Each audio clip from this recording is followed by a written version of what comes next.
Hola, en el video actual continuaremos con lo que hemos venido analizando hasta el momento, que es fundamentalmente cómo modificar de una manera positiva, es decir, incrementando la solubilidad de los principios activos en las formulaciones farmacéuticas.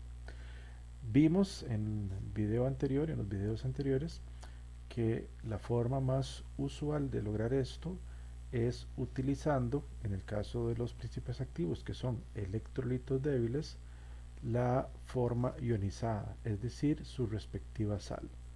Sin embargo, en ocasiones esto no es suficiente o la sal es muy inestable, es higroscópica o, como lo dijimos, ¿verdad? Puede ser uno de los casos menos frecuentes, pero se puede presentar que la sal que se prepara sea menos soluble que el principio activo en la forma no ionizada. Entonces, aquí es donde vendría la segunda estrategia que analizaremos en esta cuarta parte del tema. Veremos entonces cuál es la influencia que tienen los disolventes en la solubilidad de los principios activos. Y lo que se ha encontrado es que con mucha frecuencia, o prácticamente en la mayoría de los casos, un soluto resulta ser más soluble cuando se utiliza como medio disolvente una mezcla de varios disolventes que en un solo disolvente. En nuestro caso, recuerden que el fundamento que prima es que estamos intentando disolver estos solutos en medios acuosos, es decir, fundamentalmente agua el disolvente. Pero bueno, esto es lo que nos dicta la experiencia, que cuando el problema es muy significativo, es más provechoso utilizar una mezcla de disolventes que en este caso seguir intentándolo solo con agua. Entonces, este fenómeno de un incremento en la solubilidad se le conoce como cosolvencia y precisamente a cada uno de los disolventes que sean utilizados los vamos a llamar cosolventes. A manera de ejemplo, vamos a utilizar esta figura donde lo que se representa es la solubilidad del fenobarbital expresada como gramaridad en una escala logarítmica. Y eso contra el porcentaje de etanol en el medio disolvente. Entonces hay diferentes curvas, además cada curva corresponde a un cierto porcentaje de glicerina. Eso quiere decir que en algunas curvas tenemos tres disolventes para intentar disolver el soluto que es el fenobarbital. Entonces vámonos a la primera curva que aquí aparece, que tiene un 0% de glicerina y de acuerdo al gráfico, cuando hay 0% de alcohol en el disolvente, es decir, estaremos solamente utilizando agua, pues esta sería la solubilidad del fenobarbital en el agua, que muy probablemente estos datos son recolectados a una temperatura de 25 grados. Entonces, gráficamente, esta sería la solubilidad del fenobarbital como forma no disociada, es decir, la forma ácida en agua. Vemos qué sucede cuando se agrega etanol y lo que podemos ver es que entre más etanol se agregue, la solubilidad se va incrementando considerablemente. ¿Qué sucede cuando utilizamos glicerina? Por ejemplo, en esta segunda curva, que sería un 10% de glicerina, vean que ya solo usando un 10% de glicerina, la solubilidad sin utilizar etanol prácticamente se duplica. Y si además de la glicerina y el agua le vamos agregando etanol, pues lo que vemos es que la solubilidad del fenobarbital en la forma no disociada se incrementa considerablemente. Entonces, esto nos sirve de ejemplo para demostrar que la adición de disolventes diferentes al agua provoca un incremento de la solubilidad.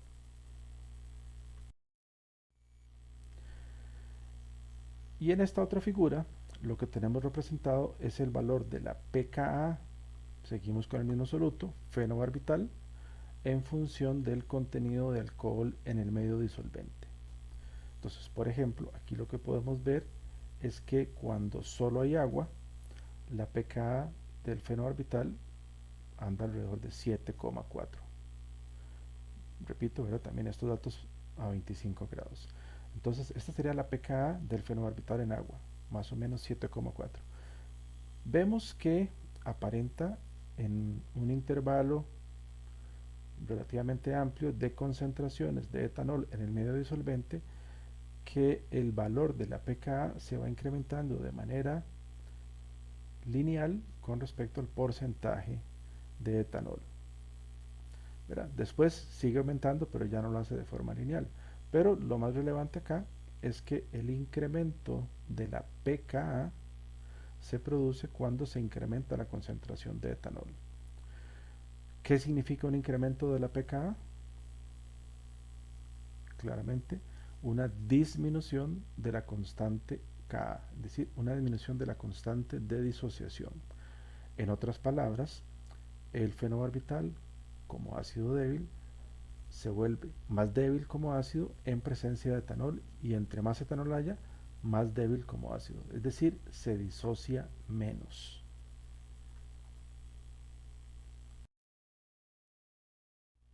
De esta forma, vistos los ejemplos anteriores, las dos figuras anteriores, podemos ahora sí resumir cuál es la influencia que tienen los disolventes en la solubilidad de estos principios activos con los que hemos venido trabajando, que son electrolitos débiles. Entonces, de acuerdo al primer gráfico que vimos, el efecto de agregar etanol y igualmente con glicerina a esta disolución, que podría ser amortiguada o no, de un electrolito débil, digamos que podría ser amortiguada porque lo que estábamos analizando era la solubilidad del fenobarbital. Entonces podemos tenerla a un pH que nos asegure una mínima o nula disociación del fenobarbital para asegurar de que podemos estar trabajando únicamente con la forma no disociada. Y lo que se encontró en este experimento, representado en esa figura, es que la solubilidad de las especies no ionizadas aumenta. ¿Qué es lo que está sucediendo aquí? Bueno, el agua es un disolvente muy polar, altamente polar. El fenobarbital, aunque tiene grupos polarizables, es muchísimo menos polar que el agua. Aparte de eso, tiene grupos sustituyentes con características predominantemente no polares. Entonces, ¿qué sucede? Que su capacidad de interacción con el agua no es muy elevada y por eso es tan poco soluble. Sin embargo, pues, centrémonos en las mezclas hidroalcohólicas. Cuando se agrega etanol al medio disolvente, el etanol es también bastante polar y de hecho es lo suficientemente polar como para disolverse completamente con el agua en cualquier proporción que se mezclen. Es decir, puede establecer interacciones de atracción lo suficientemente fuertes con el agua para asegurar una adecuada solubilidad. Sin embargo, el etanol con respecto al agua es menos polar y de hecho tiene una parte de su molécula con características no polares. Tiene un grupo metilo, ¿verdad? Tiene un grupo metilo que entonces cuando se introduce esta molécula de etanol en el medio disolvente, crea un entorno de polaridad que resulta más afín al soluto, en este ejemplo el fenobarbital. Es decir, ahora el medio disolvente se acerca un poco más a la polaridad que tiene el soluto. Y esto favorece entonces que se puedan establecer estas interacciones de atracción y que el soluto se solubilice más fácilmente y en mayor cantidad.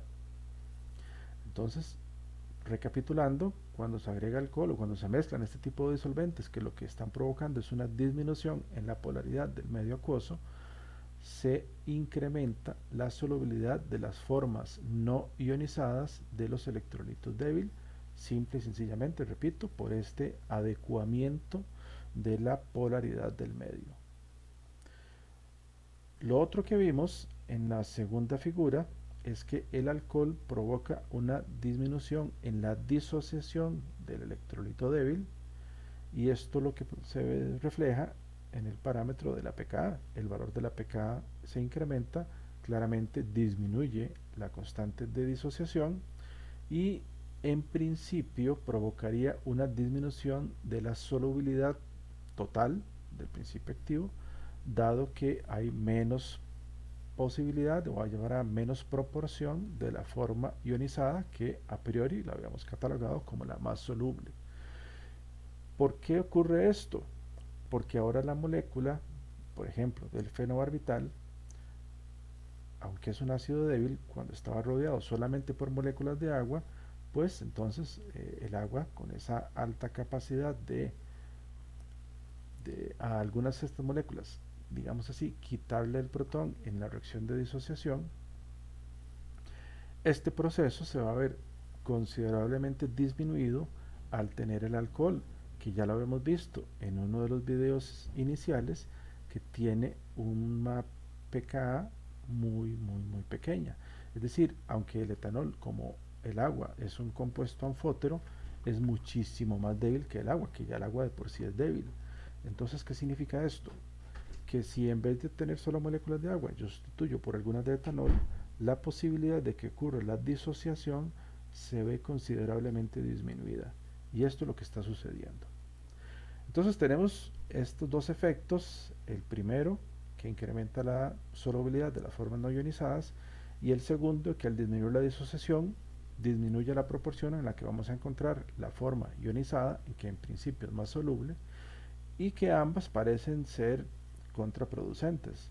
Sin embargo, cuando uno hace la sumatoria del resultado global, el primer efecto es considerablemente mucho más importante y el resultado de agregar estos disolventes al medio acuoso es un incremento considerable de la solubilidad de los principios activos, con la ventaja de que ya en este caso no sería necesario utilizar la sal, sino que se podría incluso, dependiendo de la concentración que queramos alcanzar, se podría utilizar la forma no ionizada porque, repito, su solubilidad, el resultado neto es que se ve incrementada considerablemente.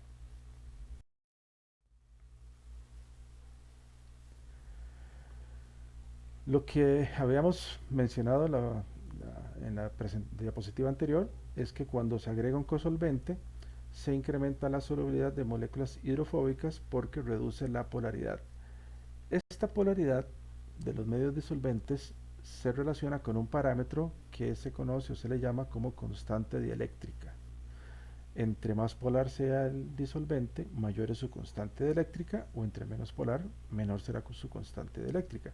Por eso cuando agregamos un cosolvente al agua, se reduce la constante dieléctrica del medio disolvente.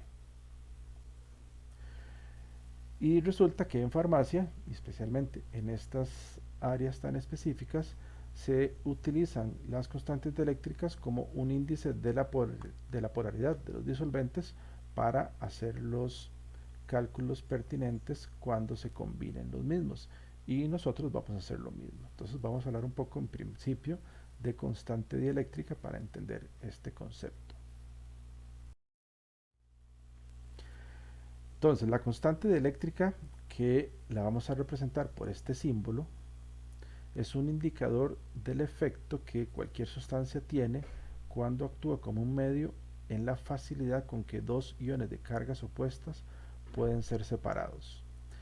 Entonces no vamos a entrar en mucho detalle de específicamente qué es esto y para qué se usa desde un punto de vista más eléctrico ingenieril, y la explicación que vamos a hacer a continuación de cómo se obtienen estos valores de constante eléctrica es muy breve porque en realidad no nos interesa tanto, simplemente es reconocer que es un parámetro que va a ser una medida de la polaridad del medio.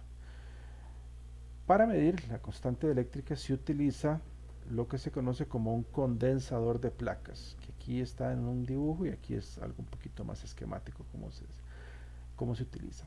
¿Qué es un condensador de placas? Son dos placas que conducen la electricidad y que están conectadas a una fuente de energía eléctrica y a un voltímetro.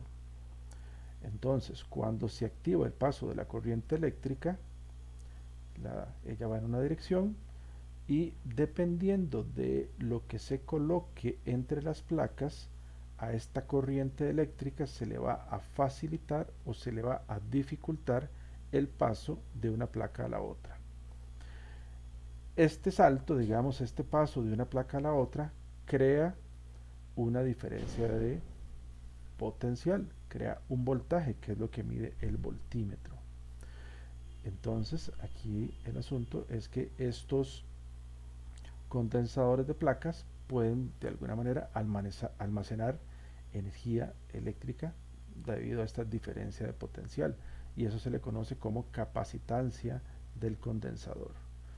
Entonces, la forma usual, ya lo veremos un poquito más adelante, cómo se hace el cálculo específico, es se necesita una sustancia de referencia. En este caso, más bien, la referencia es la ausencia de algo. La referencia es un vacío. Entonces, se mide cuál es la capacitancia del condensador, que ya veremos cómo se calcula, cuando hay un vacío entre las placas. Y luego se sustituye por la sustancia a la cual queremos determinar la constante eléctrica. En este ejemplo, lo que se coloca fue cera de parafina, pero ahí es donde uno puede poner el agua, el etanol o el disolvente que uno quiera. Y se mide o se determina la capacitancia. Y luego lo que se hace es una razón de capacitancias con respecto al parámetro de referencia, que es el vacío. Simplemente para que nos demos una idea, ¿qué sucede con las partículas de estas sustancias que están entre las placas cuando se hace pasar la corriente eléctrica? Bueno, en el caso de las sustancias no polares, ¿verdad? Se supone que son moléculas eléctricamente neutras, por eso son no polares. Entonces, dependiendo de su tamaño, es decir, de su polarización, de su capacidad de polarizarse, cuando se hace pasar la corriente eléctrica se crean estos dipolos inducidos que establecen interacciones de atracción unos con otros y pueden ayudar a que pase la corriente eléctrica. Lo que pasa es que no son de larga duración y las interacciones son de poca o de baja intensidad. Entonces el paso de la corriente eléctrica por este medio, cuando lo que se tiene una sustancia no polar, es, digámoslo así, dificultoso. ¿Qué sucede cuando lo que se tienen son moléculas no polares, más bien, perdón, como el agua? Bueno, en un principio, pues más si son líquidas, van a estar colocadas ahí en posiciones totalmente aleatorias, y en el momento que se haga pasar la corriente eléctrica, de acuerdo a su polaridad, van a orientarse de manera que esto hace una transición muchísimo más sencilla para la corriente eléctrica de un lado al otro. Y en este caso, entre más fácil sea el paso de la corriente eléctrica de una placa al otro, menor diferencia de potencial, menor voltaje se crea y la carga sigue siendo la misma, pero la diferencia de potencial se reduce. Es decir, normalmente en moléculas no polares el voltaje que se mide es bastante alto, y con moléculas polares el voltaje que se puede medir es mucho más bajo. Entonces, la relación de esa carga eléctrica que se hace pasar por las placas, que normalmente este es un valor constante, es una carga eléctrica fija, con respecto a la diferencia potencial, donde V es el voltaje, esa diferencia potencial que se mide en el voltímetro. Esto lo que nos da es la capacitancia del condensador. Entonces, ¿qué es lo que hemos venido diciendo? Bueno, Q es fijo, siempre la misma carga eléctrica. Y lo que habíamos dicho es que entre menos polar sea el medio, mayor diferencia de potencial, es decir, mayor voltaje. Entonces, eso que provoca un valor constante entre un número grande nos va a dar un resultado pequeño. Por el contrario, cuando usamos un disolvente polar, el voltaje se reduce, por lo tanto V más bien se hace pequeño, algo constante entre un valor más pequeño nos da un resultado grande. Entonces, ¿esto qué significa? Que la capacitancia para moléculas no polares será baja y la capacitancia para moléculas polares será alta. Y como les decía, la constante eléctrica es una relación de capacitancias de la sustancia a la cual queremos determinarle el valor con respecto a la capacitancia del vacío. Entonces, como pueden ver, La constante eléctrica es un parámetro adimensional, no tiene unidades, aquí se cancelan las unidades. Y lo otro que es necesario aclarar acá es que esto depende de una manera determinante de la temperatura. Por lo tanto, la constante eléctrica también depende de la temperatura y siempre que se haga referencia a ella debería indicarse a qué temperatura se determinó. Entonces aquí a manera de ejemplo aparece esta tabla donde vemos para diferentes disolventes cuál es su constante dieléctrica y la temperatura a la cual se determinó esa constante dieléctrica. Entonces aquí nada más muy rápidamente lo que podemos ver es que está ordenada de menor constante dieléctrica a mayor constante dieléctrica, lo cual nos dice es que aquí iríamos en términos de polaridad de menor polaridad a mayor polaridad. Y vemos entre los disolventes, digamos, que vamos a utilizar con frecuencia en farmacia, el agua es el que presenta la mayor constante eléctrica, 80,4.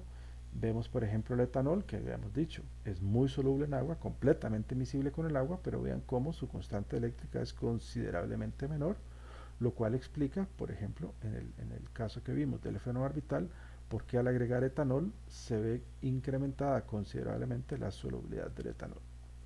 Y acá podemos ver otros disolventes, ¿verdad? Un poco ya que si los reconocemos como no polares, vemos el cloroformo 4,8, diferentes tipos de aceites con valores realmente pequeños, el tolueno 2,4, tetraclorocarbono 2,2 y la parafina líquida 2,1, o sea, compuestos completamente no polares. Dentro de este contexto de las polaridades y las constantes eléctricas, cuando se hace un estudio del soluto que uno quiere, encuentra que pueden existir uno o varios valores de constante dieléctrica del medio disolvente en los cuales ese soluto se disuelve a su máxima expresión. Este valor o rango de constantes dieléctricas se le ha denominado requerimiento dieléctrico de solubilidad, por sus siglas RDS. Y este RDS va a ser específico para cada soluto, es decir, va a ser una representación cuantificada en valores de constante eléctrica de la polaridad que requiere ese soluto para poder disolverse completamente y ampliamente. Entonces veamos algunos ejemplos. En esta tabla podemos ver el caso del fenobarbital que habíamos visto antes. Vemos cómo su RDS está entre 27 y 30, es decir, que para obtener la máxima solubilidad posible del fenobarbital necesito un medio disolvente cuya constante dieléctrica esté dentro de ese rango, lo cual nuevamente explica por qué el etanol, que vimos tiene una constante eléctrica de 25, al agregarle el etanol al agua baja considerablemente la constante eléctrica y nos acerca mucho a este valor de RDS del fenobarbital, provocando entonces ese incremento considerable de la solubilidad del fenobarbital. Acá lo que se sugiere en la columna de la derecha totalmente son posibles mezclas de sistemas disolventes que nos pueden asegurar esta constante eléctrica. Aquí hay varios ejemplos. Bueno, otro que hemos utilizado mucho en los laboratorios, el ácido salicílico, bastante poco soluble en agua, y aquí vemos la explicación. Se requiere una constante eléctrica de 15 para asegurar su máxima solubilidad. Entonces claramente eso está muy lejos de la constante eléctrica del agua y explica por qué este soluto en el agua es tan poco soluble. En esta figura lo vemos algo similar, solamente que de manera gráfica, para tres compuestos bastante utilizados en productos farmacéuticos, especialmente como agentes preservantes, son los llamados parabenos. Aquí tenemos tres curvas, cada una de ellas corresponde a uno de estos compuestos, al metil, al etil o al propilparabeno. Y lo que vemos es que esta familia de compuestos comparten un núcleo central idéntico y la diferencia está en un sustituyente donde en un caso es metil, en el otro es etil y en el otro es propil. Y lo que se observa es que en el caso de los tres alcanza el pico máximo de solubilidad cuando la constante eléctrica anda por aquí alrededor de 14. Entonces también, nuevamente, disolver estos compuestos en grandes cantidades en el agua va a ser imposible, debido a que su RDS máximo sería 14, bastante lejos del de la constante eléctrica del agua, perdón, que anda alrededor de 80 a 20-25 grados.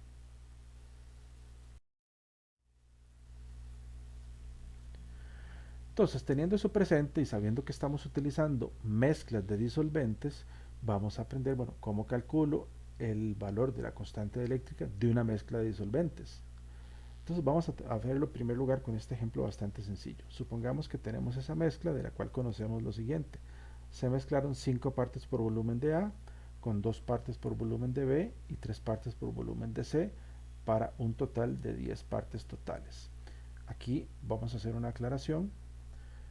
Bueno, uno, para hacer estos cálculos siempre es muchísimo mejor trabajar en partes por volumen. ¿Qué es esto de partes por volumen? Bueno, en este ejemplo podrían ser 5 mililitros de A, 2 mililitros de B y 3 mililitros de C. Y la aclaración que quiero hacer acá es que vamos a suponer que los volúmenes son aditivos. Entonces estos 5 mililitros de A con 2 mililitros de B y 3 mililitros de C hipotéticamente nos darán 10 mililitros de mezcla, de disolución. ¿Ok? Esa es la suposición. Y esto de las partes, repito, ¿verdad? Puede ser mililitros, estamos hablando, pueden ser litros, pueden ser galones, pueden ser cucharaditas, siempre que sea la misma proporción cada parte, entonces así lo podemos tomar, pero recuerden, siempre por volumen. Entonces, ahora sí, ¿cómo se va a calcular el valor de la constante eléctrica de esta mezcla de disolventes? Pues no es otra cosa que lo que se conoce, se le llama como un promedio ponderado. ¿Verdad? ¿Qué es un promedio ponderado? Bueno, es un promedio que depende del valor del parámetro para cada componente de la mezcla del conjunto, pero no necesariamente cada componente tiene el mismo peso en ese valor promedio. ¿Por qué? Porque en este caso no están en la misma proporción. A diferencia, repito, en el caso de estadística, del promedio común y corriente, ¿verdad? Donde a cada constituyente del conjunto se le asigna el mismo peso. Acá, ¿de qué va a depender entonces ese promedio? De en qué proporción está A, B y C. Entonces se calcularía de esta forma. El aporte de A sería el valor de su constante eléctrica por la proporción de A en la mezcla.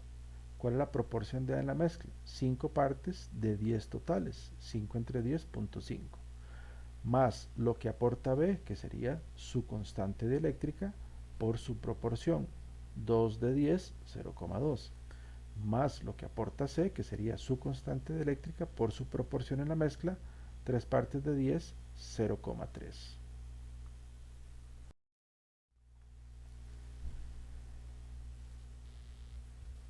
Entonces, pueden resolver este ejemplo. Se les pide calcular la constante eléctrica de una mezcla de 30 partes de agua, 20 partes de glicerol, 25 partes de etanol y 25 partes de propilenglicol. Y se sabe que las constantes eléctricas de cada uno de ellos son estas. Por aquello también una aclaración, glicerol es un sinónimo para glicerina, o sea, glicerol y glicerina son lo mismo, así que si más adelante ven glicerina, pues lo vamos a trabajar exactamente igual con la misma constante eléctrica. Entonces tenemos 30 partes de agua, 20 de glicerol, 25 de etanol y 25 de propilenglicol para un total de 100 partes. Entonces aquí pueden ponerle pausa, hagan el cálculo.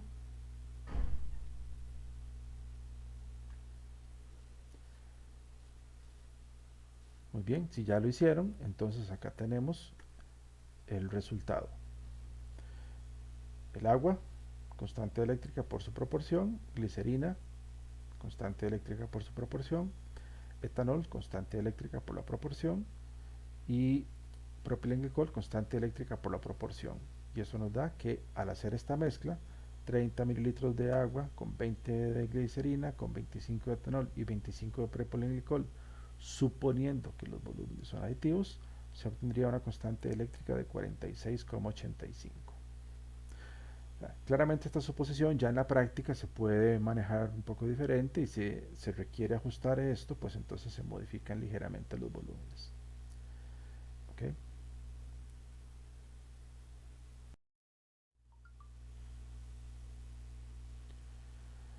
Pueden hacer calcule la constante eléctrica de una mezcla de 35 mililitros de glicerina, 25 mililitros de propilenglicol y 20 mililitros de agua. Ya tienen los valores de constante eléctrica de la diapositiva anterior, así que pueden hacer el cálculo. Aquí la diferencia es que ustedes pueden ver que las partes, en este caso los volúmenes, no suman 100 y esa es la única diferencia, pero no, eso no debería afectar el cálculo. Entonces, pónganle pausa y háganlo.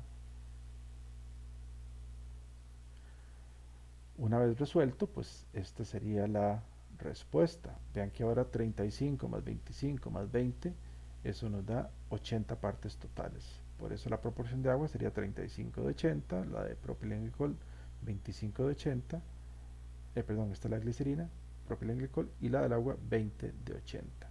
Entonces, esta mezcla tendría un valor de constante eléctrica igual a 48,81.